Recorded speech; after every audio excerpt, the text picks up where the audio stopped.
take over. To be quiet though. It's a gallery. Art Center we day. Ghana, West Africa. It's all about Ghana.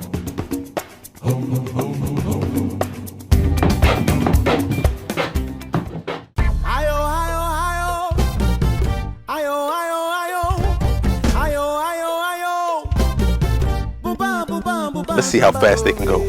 I'm coming to get you. It gets more. I said, where's my water? See, you know, in America, we don't have like stuff like this.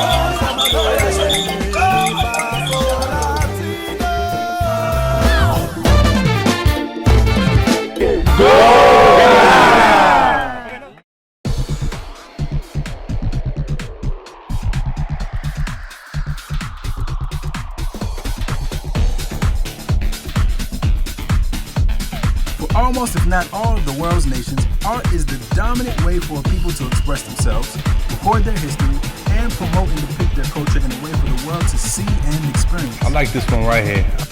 This is no truer anywhere else than here in Ghana.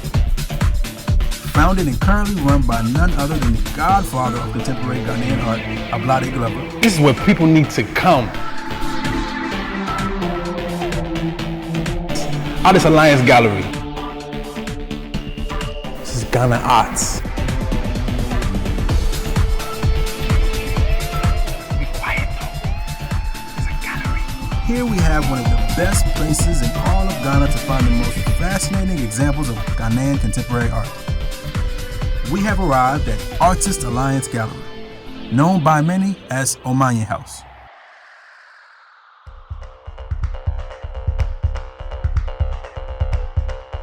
My name is Ablade Glover. I came into this after retirement. I'm presently managing the art gallery, the Artist Alliance Gallery.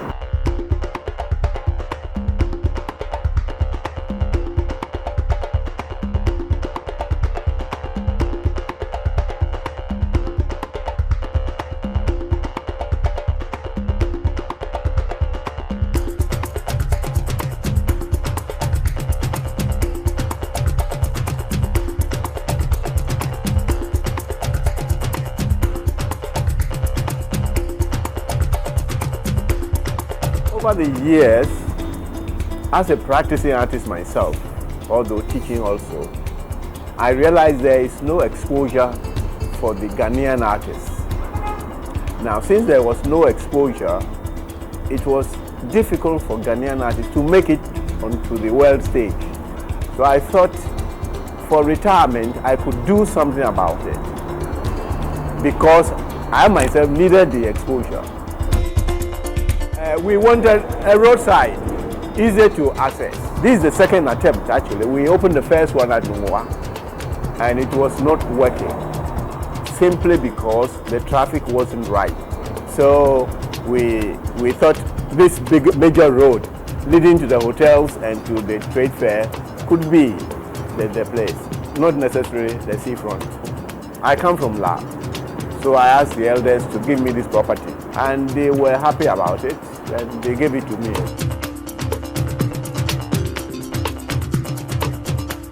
I got into painting, I must say, by accident, if you say that. When I finished school here in La, Salem, it was like the end of the road. So I accepted to go into teaching. I met a teacher who was very, very, very good, excellent teacher. He encouraged me. And therefore, I came out as a teacher. So I sat for tech. I went to specialize as an art teacher. By becoming an art teacher, I grew to love art.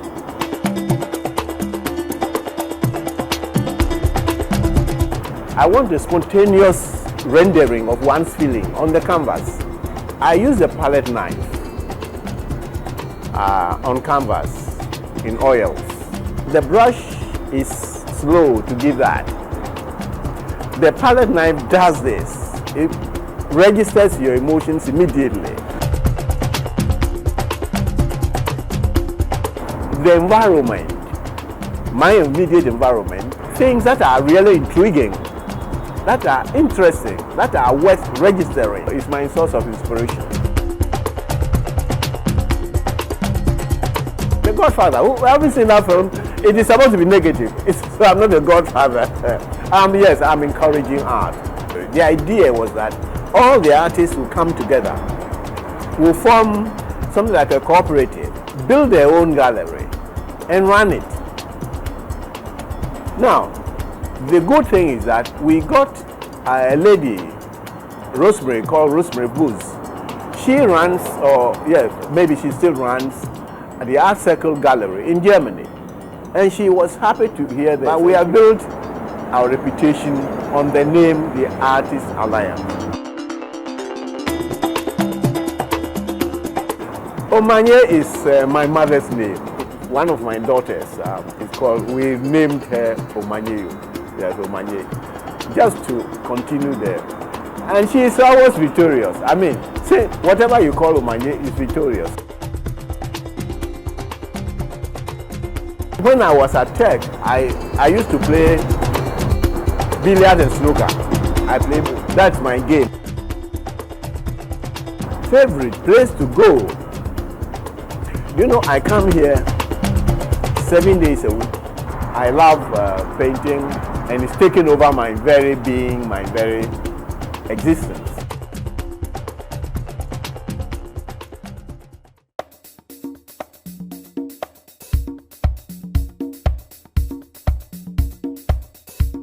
Next, I will be meeting up with my fashion designer friend Bobo Kwame at the Center for National Culture in Accra, so he can show me some of his Bobo Kwame designs.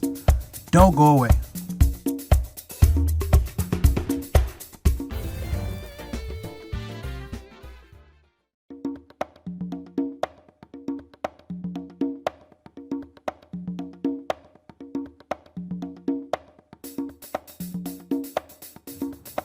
As many may know, the Center for National Culture, better known as Art Center, is the hub for many tourists who want to shop for arts and crafts, such as textiles, African instruments, clothing, wood carvings, jewelry, antiques, everything.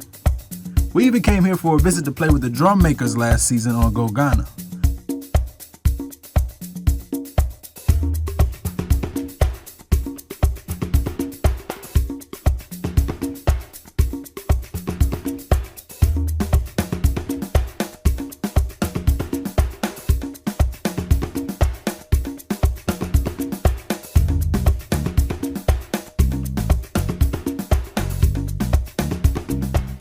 So I thought, what better a place to come and meet my friend Bobo Kwame so he can introduce me to his fashion line, Bobo Kwame Designs. How are you? I have a gift for you from Bobo Kwame Designs. Kente cloth, original. For me. Yeah, for the eye, my brother. As we are family members, you know. Bobo Kwame, thank you, my brother. These are my designs, actually.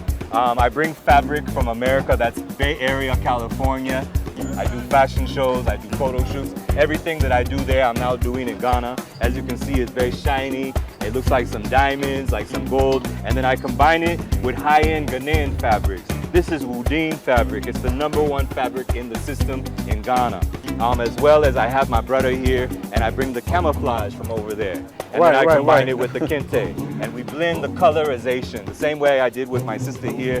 This is also high-end fabric from California, the top, and then the bottom is a kente and glittery type thing. So it's like you could wear it to a very high-end event. You could wear it to your wedding. You can wear it anywhere, but it's like high-end, high-class. This is what we call African couture. African couture.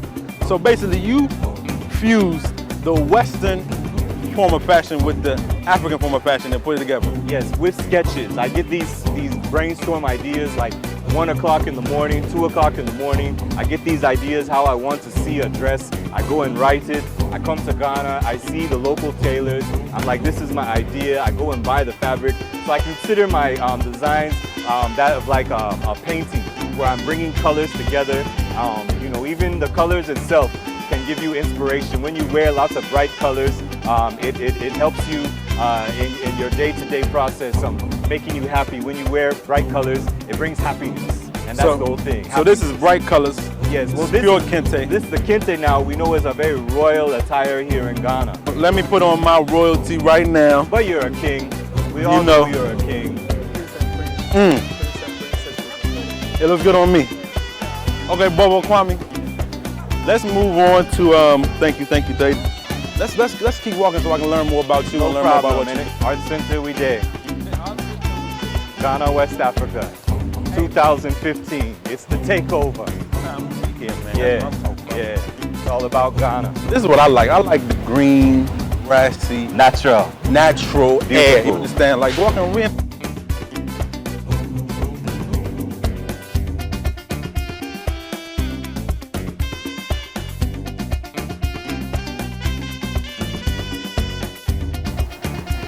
Hey man, it's a beautiful art gallery. I tell you. Yeah, the Art Center, it's great. It's a take a great seat right location here in Accra, Ghana, West Africa, the Art Center.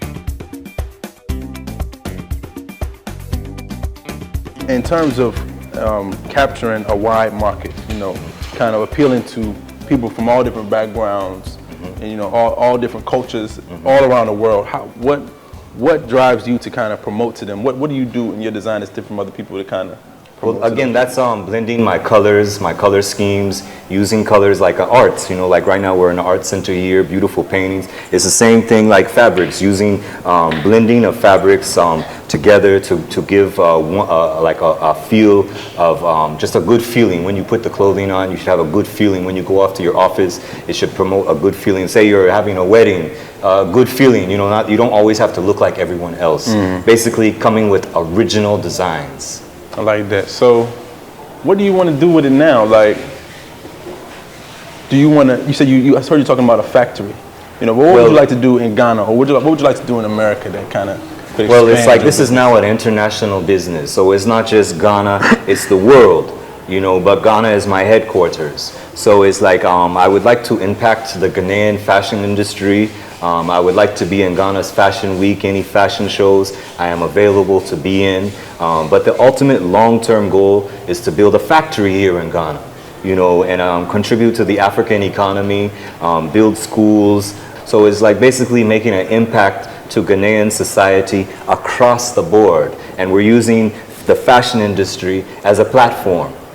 You know, it's not easy for people to want to help people. So it's like, I was like, you know, I need to be able to be financially well off myself. I like to work hard. I like to push business. I've been in this fashion industry almost 2 years. And I'm like, this is a good way to impact the Ghanaian business world. I would like to have shops here, boutiques. I would love to have a boutique in Nigeria and as well as South Africa, you know, chain business. One of the #1 subjects I loved in high school was economics. And economics is one of the #1 rules is supply and demand. Here's the supply. We're waiting for the demand. So what do you tell people, like especially youth, that are trying to get into design, trying to get into fashion, you know, in a market that's already stabilized, it's already, you know, people already comfortable with it, that would like to do something like you, to kind of be innovative and be revolutionary in terms of how they, you know, promote or express themselves through design and art? What do you tell people that, like? Well, the same way I had a mentor and I've had people I've gone to for many questions. I have no problem with people asking me questions, and I have no problem in sharing what I know. But actually, I'm trying to set up a program. If you've noticed through the interview, I keep mentioning a keyword, team takeover. And that's the name of our networking group that we have in the Bay Area, California. Okay. And we would like to have a branch here in Ghana, whereby the models I'm working with, photographers, makeup artists, we all network amongst each other. We advise each other on how to make better moves and how to advance ourselves. And the whole thing is promoting black business on a global scale. You know, these items I'm making is not just for us here in Africa, or let's say us black people. Chinese, Japanese, European, Australian, Mexican, Brazil. I want my products sold worldwide, you know, and it's also promoting the beauty of Africa. Black is beautiful. And so this is my 2015 collections. And as you can see, I'm combining Ghanaian fabric. This is another Woodine, but I'm using solid colors like cotton. Models, if you wouldn't mind to stand up so I can really show off the fashions. I'm using high-end fabric and then Ghanaian fabric again. This is really my transitional piece, where it's not so much African fabric. This can be seen as a universal garment, where we have a very, you know, upper class cotton linen, and then you know, polka dots and very different bright colors, and they say polka dots is big in the fashion industry, you know, so even from the 80s we was doing polka dots, you know, and then again, this piece is a very bright piece. You can wear it to anywhere you want. I would like to, again, I like the camouflage. I would like to link with celebrities that would like personal designs. This is that kind of idea where you have a real custom fit that when you step in the building, if you look at all my pieces, ain't nobody gonna have what Bobo Kwame Designs has. That's the idea, complete original shock value. Bobo Kwame Designs. Bobo Kwame Designs 2015. If you all wouldn't mind, just do a little walking. I like your style. No, my brother, that's my brother's own style. Y'all could just walk and just display the items just a little bit. So you see the idea is shock value. Like, yo, I'm here. This is my building. I run the world. When you wear Bobo Kwame Designs, it's like you're taking over everything. Ain't nobody have what I have. You see how they flex? Just beautiful. My brothers and sisters, thank you so much. These are some of Ghana's top models that have come to be part of the shoot, and they're just being a big strength. And again, I gotta really clap and give thanks for our models here. Just beautiful, beautiful. Bobo Kwame Design. Beautiful models, beautiful design. Oh, my brothers and sisters, thank you. I guess. Bye.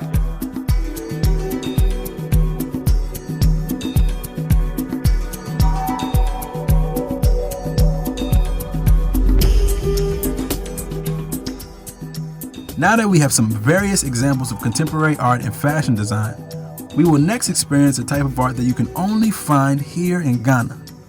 Get ready, we'll be right back.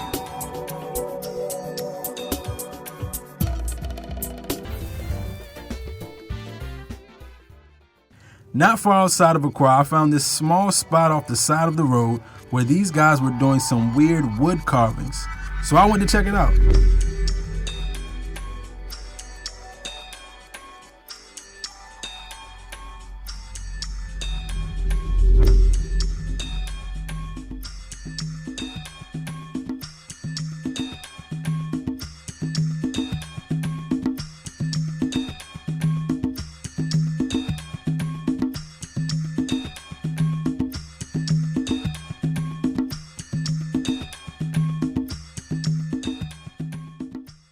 All right, we're here at New Generation Woodworks with my new friend, Kujo Afutu. Please tell us about New Generation Woodworks. When did it get started?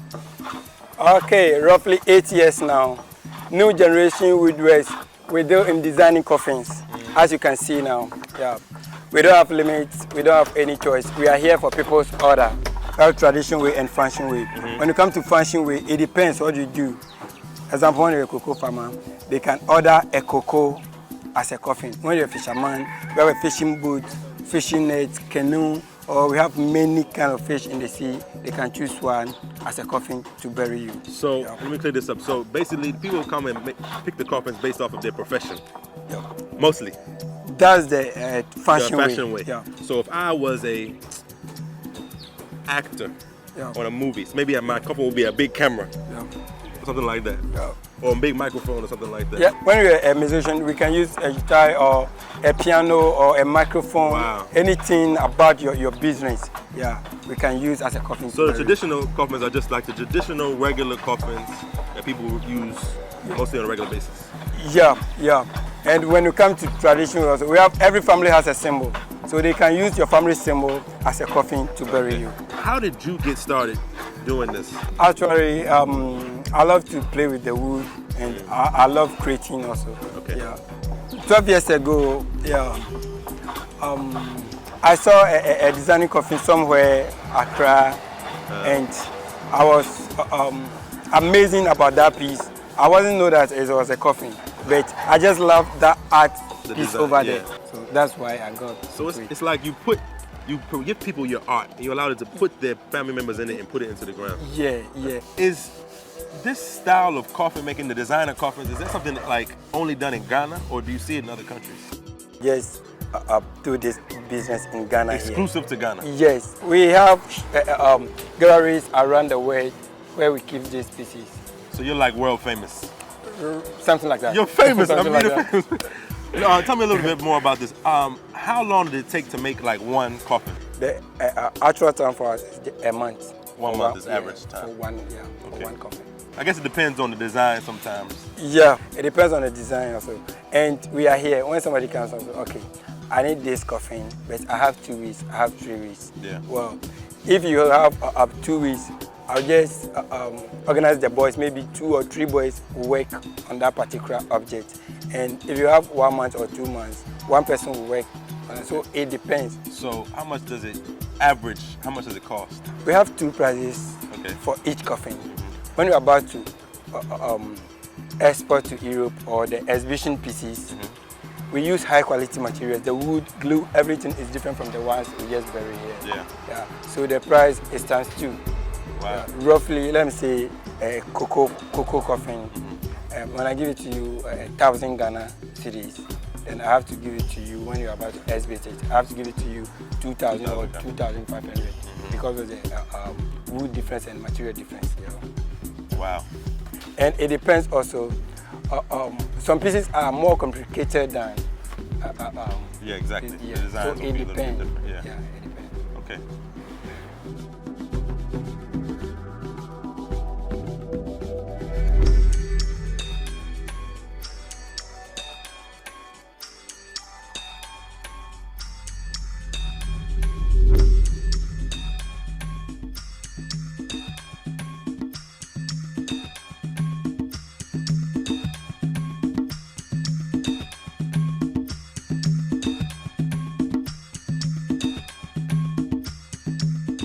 Artist, when you give people these coffins, what do you get in response when you give people your art?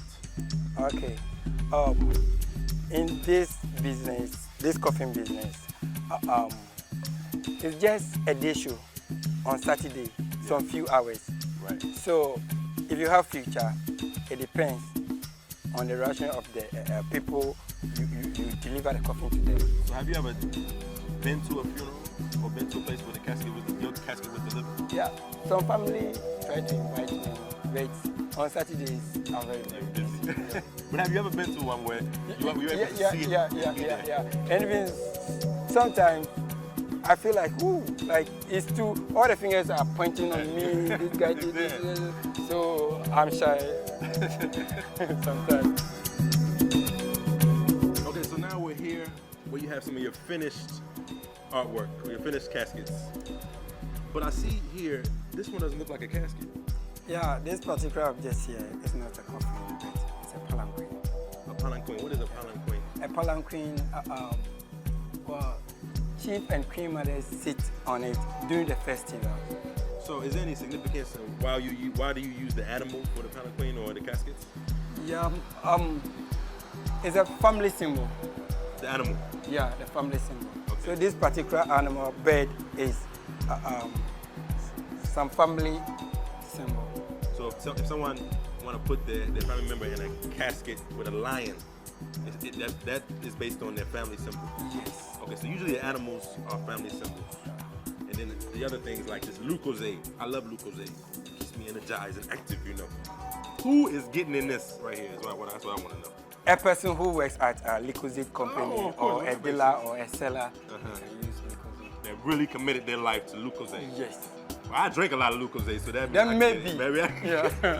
Can you give me some of the tribes and their symbols? Like, what is the Fanti symbol? No. Even when you come to Fanti here, we have many families in Fanti here.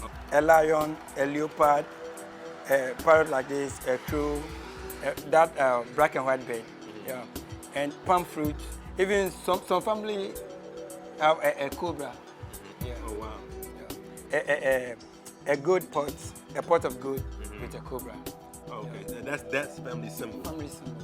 What was one of the most elaborate or craziest casket that you had to make, or the hardest one that you had to complete, the biggest, whatever? A huge building. It's like a stadium. And it was called what? Saint Pompidou. Saint Pompidou. Yeah, Saint Pompidou in Paris, France. Everybody knows that building. So they gave me the photographs or the real plan of the building. So I should go according to the plan. The building plan? Yes. And it was 3 months. Wow. 3 months. I can imagine. And I did it from, when I sent it back to them, they said, no, I've done a lot, so I should come and see the building myself. Okay. So I went there, and yeah, that's so far the top piece. I'm sure they had to pay you more than. Oh yeah, they pay me. They pay me very, very good money. And after everything, they send me money also. Wow. Honestly, I've never thought about art this elaborate before, but I'm glad I met you, and it's an honor. Please, where can people find this place?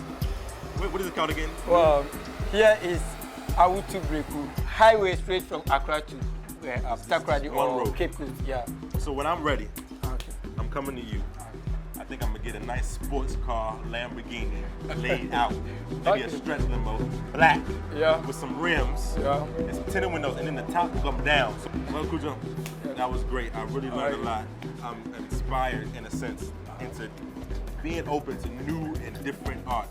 This is truly art. I never thought about something like this before, so it's a pleasure meeting you. You're always welcome. God bless you. Thank you. Hey family, Akese Brimpong here. Listen, media is a great pillar of society. Media practitioners say that media is the fourth estate of the realm. What the media projects, society would reflect. And so you look at the prevailing culture and what's on our media, and you worry about the next generation. And that's why Dominion TV is on this mission to reclaim the culture and to produce content that will help win the next generation for Christ. So we come to you to help us financially to create content that will help win the next generation for God. The numbers to reach us are on the screen. The website is on the screen. We are asking that you help Dominion TV with your pens to help us produce content that will turn the hearts of the next generation to the Father. God bless you as you do this.